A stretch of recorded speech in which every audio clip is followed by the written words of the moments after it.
Stick around.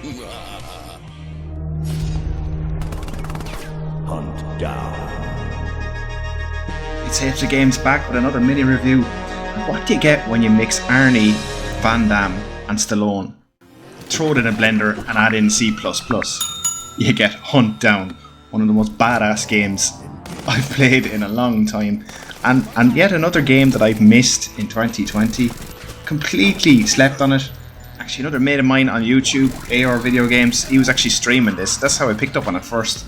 So yeah, I actually took the plunge. It was on sale on the Nintendo Switch store and I bought it today, and I've been playing it all bloody day, and I said, god damn, I have to get out a quick review of this. So the first question you might ask is, what is Huntdown? Huntdown is a throwback to the 80s movies that we all know and love. And basically it's a side-scrolling shooter, but not a side-scrolling shooter in the vein of Contra or kind of a run and gun. It's actually quite tactical. Within the core mechanics, it blends the new and the old really, really well. There's an actual cover system that's actually really practical in this, and it does affect your gameplay if you don't use that cover, but at the same time, you can run and jump. It is a platformer by design also. So as I said, it kind of molds the old and the new. Aesthetically, this is an absolutely stunning looking game. Absolutely tons of love put into this. You can see it from the art style right through to the music design. This old school banging 80s soundtrack is really, really cool. All the weapons are really, really fun to use. So from my first playthrough, I was playing as a cyborg,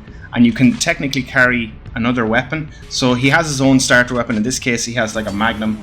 And he also has a boomerang, but you can pick up grenades, petrol bombs, and you can also pick up a secondary weapon in the secondary slot. And these weapons are a ton of fun. They range from AK-47s, shotguns, machine guns, flamethrowers, etc. Now crucially, and I always say this when I talk about action games, side-scrolling, first-person, whatever you want, getting a fine balance with weapons is always a tricky thing to do here.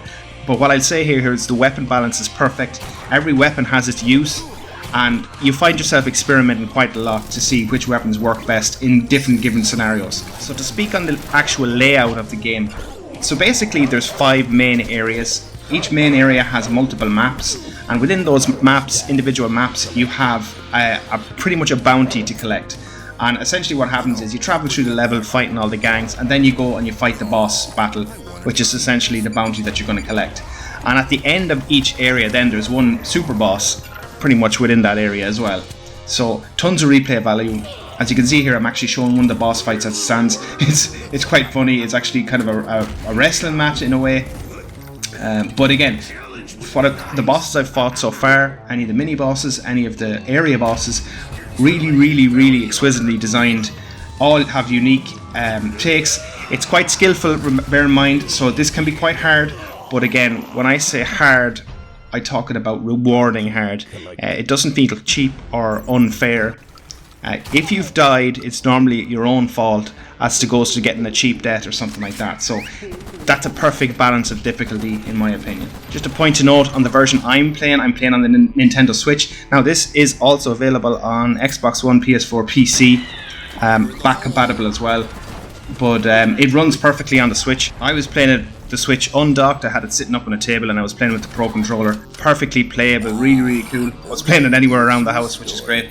But again, as I said, can be gotten on other consoles as well. This is definitely something I want to stream.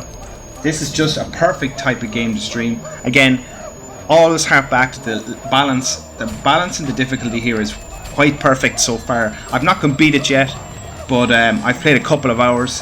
And I think I'm kind of getting close to the end. I was actually taking a look on their website also. Unfortunately, they don't have any physical versions of this game yet, but this would be perfect for someone like Super Rare Games or Limited Run Games to bring out a physical version of this on the Switch.